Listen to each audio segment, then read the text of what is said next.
Picture this: Manhattan, February 2026. A museum curator pulls open a drawer in a bedroom dresser and reveals a 15-foot shaft descending into darkness. 2 feet square, a wooden ladder still intact. This isn't a movie set, it's the Merchant's House Museum in the East Village. And that shaft? It's Manhattan's earliest known stop on the Underground Railroad. Nearly 200 years it sat there, hidden in plain sight, waiting to tell its story. The man who built this passage was Joseph Brewster, an abolitionist who concealed escape routes inside the very walls of his buildings. He wasn't alone. In 1830s New York, helping freedom seekers escape could get you killed. The city's economy ran on Southern cotton.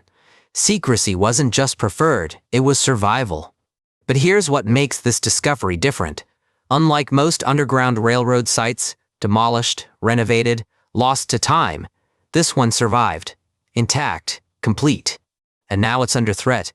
A 9-story development next door could force the museum to close, perhaps permanently damaging the very evidence that proves what happened here. To understand why this matters, we need to go back. The Underground Railroad wasn't a railroad at all. It was a secret network, routes, safe houses, and abolitionists working at enormous personal risk. Freedom seekers. That's what we call them now. Not the language of property that defined their era. Traveled mostly at night. They moved from station to station, guided by conductors who risked everything. New York City in the 1830s was complicated. Slavery had been abolished in the state just a few years earlier in 1827. But the economy? Still deeply tied to the slave South. Cotton moved through New York's port. New York banks financed Southern plantations. Helping enslaved people escape wasn't just dangerous, it threatened the city's wealthiest interests. Enter Joseph Brewster. In 1832, he constructed the building we now know as the Merchant's House on 4th Street, part of a row of fashionable brick townhouses in what was then a wealthy neighborhood. Hidden inside that elegant home, a shaft, 2 feet by 2 feet, descending 15 feet from the second floor to the ground level. A built-in wooden ladder for climbing. The entrance? Concealed beneath a piece of furniture. You'd never know it was there unless someone showed you, which of course was exactly the point. Brewster had a pattern. Church archives reveal he approved the construction of a false floor in at least one church he was associated with, another hiding place, another secret kept. 3 years after building the house in 1835, Brewster sold the property to the Treadwell family. They would live there for generations, apparently unaware of what lay hidden beneath their bedroom. The shaft was physically discovered in the 1930s, when the home was being converted to a museum. But no one knew what it was. A dumbwaiter, perhaps? Some kind of storage? The mystery remained. It took nearly a century for the truth to emerge. In 2024, researchers discovered something crucial. Joseph Brewster wasn't just a builder, he was an abolitionist. That discovery sparked new investigation. And on February 11, 2026, the Merchant's House Museum made its announcement. The passageway was part of the Underground Railroad. This makes it the earliest known site of Underground Railroad activity in all of New York City. Not suspected, confirmed. Not demolished, preserved. To grasp the significance, consider this. David Ruggles, operating in 1830s New York, helped approximately 600 freedom seekers escape slavery. Among them, Frederick Douglass. New York wasn't just a waypoint on the railroad, it was a critical hub. And Joseph Brewster's house was part of that network, hiding people who had risked everything for freedom. Now imagine standing in that passage, 2 feet by 2 feet, 15 feet down, no windows, no light, no sound, waiting in total darkness while strangers searched above. This is what freedom cost. Not an abstraction, not a story, a physical space where real people held their breath and prayed they wouldn't be discovered. And here's the thing. Most of these spaces are gone, demolished, renovated into oblivion. The deliberate secrecy that protected freedom seekers in life also erased their refuges from history. That's what makes the Merchant's House extraordinary. The passage survives, intact, complete, with its original ladder still in place after nearly 200 years. But survival isn't guaranteed. A proposed 9-story mixed-use development next door now threatens the museum's very existence.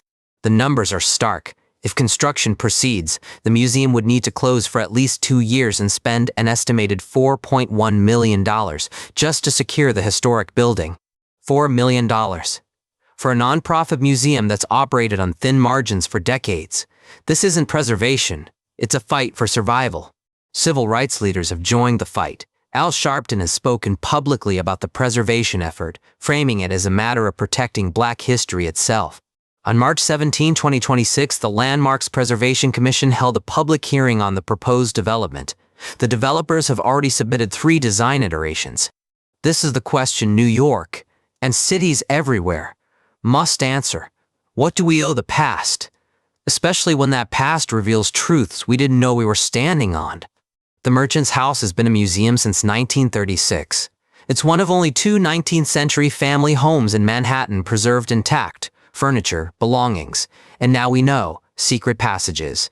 Think about that. In all of Manhattan, where buildings rise and fall like tides, only 2 family homes from the 1800s remain complete, and one of them held this secret.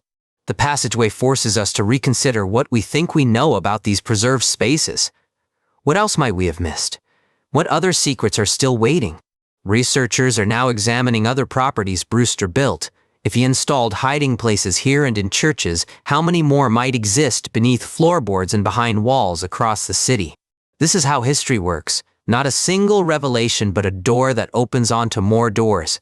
Every answer raises new questions. The late 1820s and early 1830s were turbulent times for abolition. Safe houses operated in great secrecy precisely because exposure meant destruction of the network and of the people it protected. Abolitionists faced mob violence. They faced legal prosecution. In 1834, just 2 years after Brewster built this house, anti-abolition riots swept through New York, burning homes and churches. And still, they built their passages. Still, they hid strangers in their walls. The risk was real. The courage was immense. Now that courage is memorialized in wood and plaster, a 2x2 shaft, 15 feet deep. Ladder rungs worn smooth by hands that climbed them in darkness, in silence, in fear. We don't know their names, the people who hid here. That's the tragedy of the railroad. Secrecy protected lives, but it also erased identities. They survive now only in the spaces that sheltered them. That's why preservation matters. This shaft isn't just architecture, it's evidence, it's testimony. It's the closest we can get to people who were deliberately kept invisible. If you're in New York, the Merchant's House Museum is open to the public in the East Village. You can walk through the rooms where the Treadwell family lived, and now you can understand what lay beneath them. If you want to support their preservation work, you can follow the museum's advocacy campaigns. They need voices now more than ever, with the development fight ongoing. You might also want to explore other Underground Railroad sites along the eastern seaboard. Many are now open as museums. Harriet Tubman's home in Auburn, the Johnson House in Philadelphia, the Bucking House in Wisconsin. Consider researching your own community's potential connections to the railroad. Local historical societies often hold records that haven't been fully examined. The same kind of records that led to the Brewster discovery. Because here's the truth, the Merchant's House sat there for 90 years as a museum before anyone understood its secret. How many other buildings might hold similar revelations? The shaft was right there, accessible the whole time. Someone just had to ask the right questions and have the luck to find the right answers. The 2024 research breakthrough came from something as simple as a church archive, a notation that connected Joseph Brewster to abolitionist activity, one document, nearly 2 centuries later. This is what historical research really looks like, not dramatic revelations, patient accumulation. Following threads, sitting with uncertainty until the evidence aligns.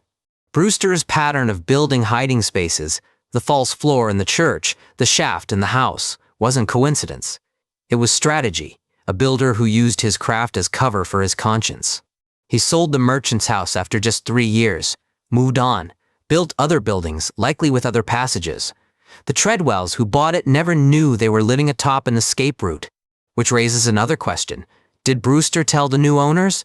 Or did he trust that the secret would keep itself, hidden in plain sight, beneath a bedroom dresser? We'll never know. That's the nature of secrets kept for survival. Some truths were never written down. Some questions will never be answered. What we do know This passage exists. This passage worked. People climbed down that ladder into darkness and emerged, eventually, into freedom. The direction didn't always matter. Sometimes they climbed down to hide. Sometimes they climbed up to continue north. The passage was a pause, a held breath in a longer journey. North, always north. Through New York, through New England, across the Canadian border to places where the law couldn't pursue them. Freedom measured in miles walked.